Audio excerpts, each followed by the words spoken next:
Yan. Yan. Para madala.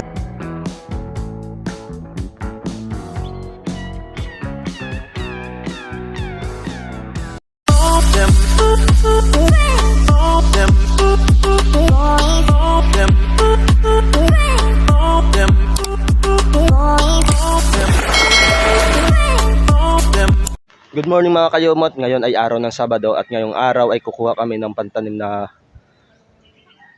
balinghoy o yung kamuting kahoy. Gawin namin yung kanyang mga puno. Puputulin namin at dadalhin namin kay Daddy Oms. Doon namin itatanim yung balinghoy mga kayumot. Doon sa lininisan namin nung isang araw. Kaya tara, samahan nyo kami ni na Kautol sa pangunguha ng pantanim na balinghoy o kamuting kahoy. Yung iba dito ko na lang itatanim sa mga kayumot. So ayun mga kayumot, papunta na kami doon sa garden ni ano yan, garden ni Kuya Loni. Maraming salamat kay Kuya Loni at kay Ate Josephine sa pagbigay ng pantanim na kamuting kahoy. Pwede na yan. Grabing pawis ko Pakain na itong mga Yung iba. So, piliin mo lang yung mga bagong Ito, bago lang to.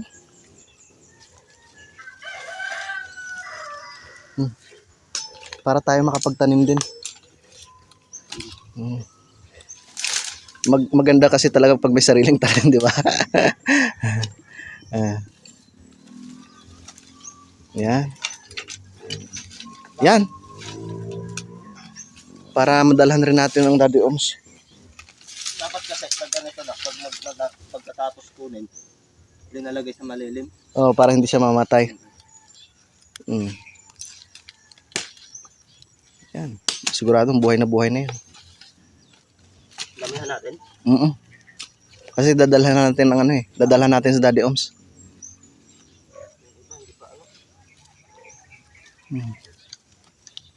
Pwede naman natin itong mga maliit din. Pwede rin yan. Marami sana ganito sa Simara. Ganyan. Oo. Lalaki pa nun.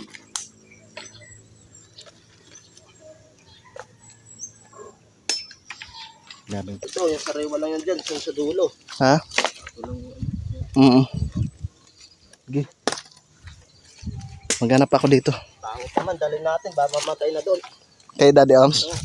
Kaya nga Parang wala na.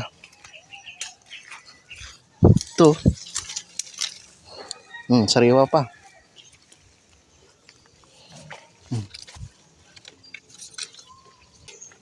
Nagtanim na rin kasi sila dyan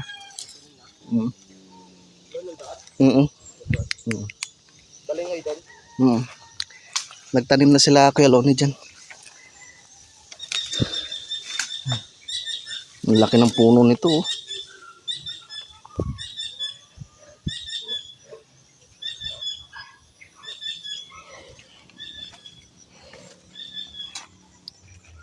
Na.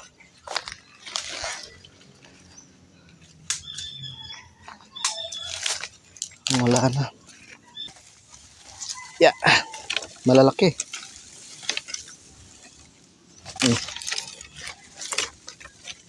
Yeah. Ito. Ito pa. Yeah.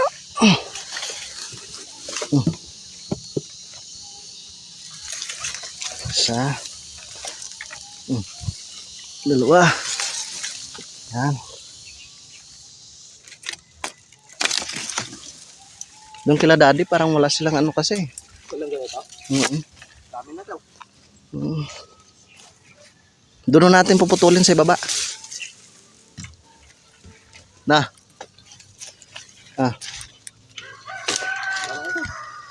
Dami na daw. Kasi putol-putulin ka tayo. Ito pa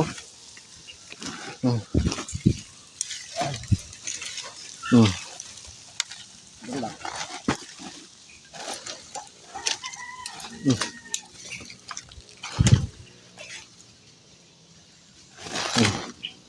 Mas kuncho. Ito si Kunti. Nakakalayas daw siya eh.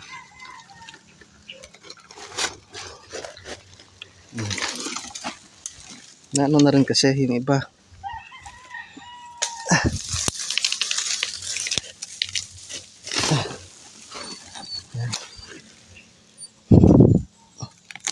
Namatay na. Hindi kasi siya naitabi sa malilim na lugar. Diba? Pwede na natin itanim yung iba dun mamaya. No.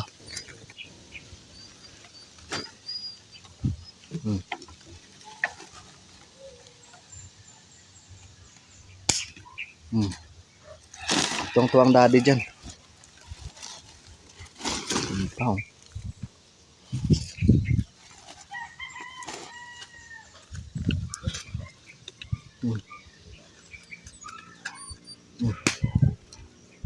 Yeah.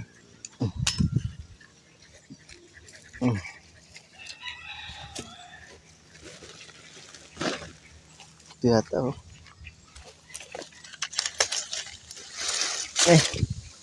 Hindi ko pala nabubulot. Yan. Marami na rin, di ba? Kasi puputol-putulin ko. Buhay pa yan. Oo. Buhay pa yan. Pangit na kasi.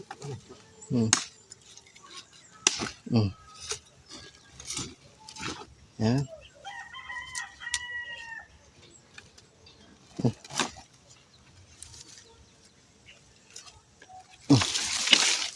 Naano na eh.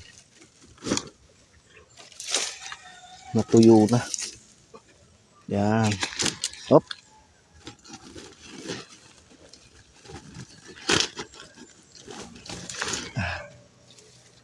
Okay.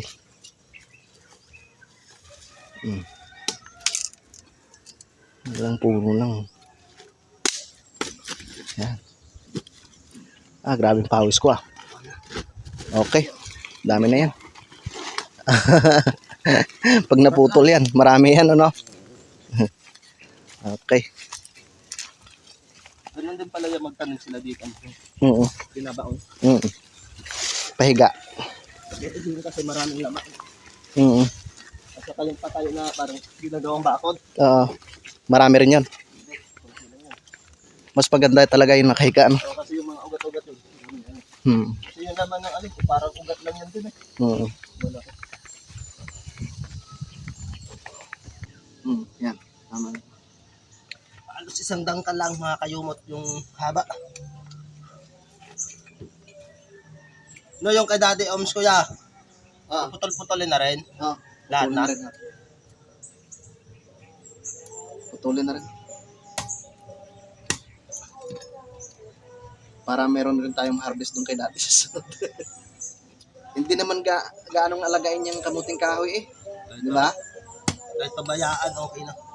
Basta tumubo. Saan din naman? Ay, malinis talaga doon, di ba? Nakita mo. Ano talaga. Hindi siya basta-basta tinutubuan ng mga alam mo. Kasi doon sa na kayot, yung mga pananim namin doon, yung lote, yung lupa na tinataniman, talagang araw-araw pinupuntahan ng may-ari. Kunting damo lang, kinukuha na nila para sa susunod na taniman uli, malinis na rin yung yung pagtatamnan. Yun.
Tara, samahan niyo ako magtanim ng kamuting kahoy mga kayumot.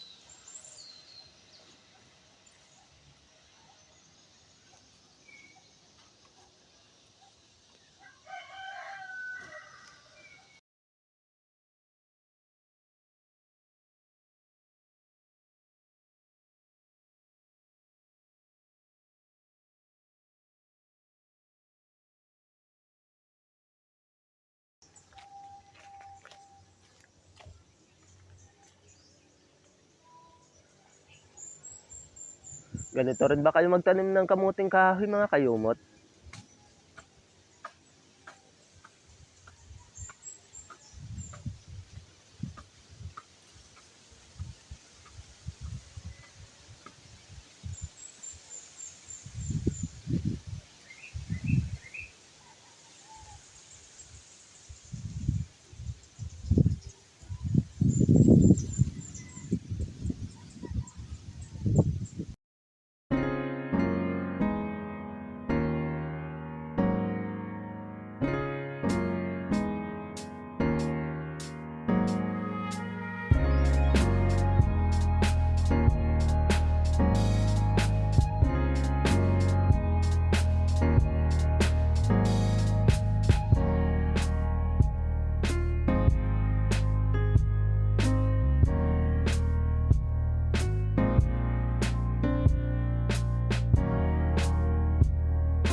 nito, malapit na tayong matapos mga kayumot.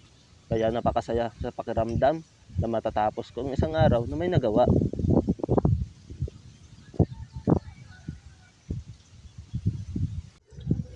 Ngayon, ulan na lang ang hinihintay natin mga kayumot para mas tumubo ng maganda ang ating tinanim.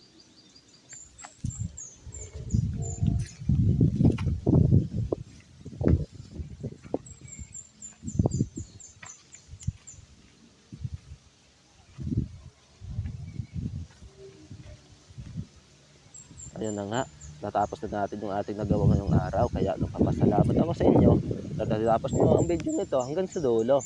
Kaya maraming salamat po sa mga nagtitiwala sa aming team, sa buong Kapanalig team. Maraming salamat po sa inyo. Ingat po kayo palagi. Them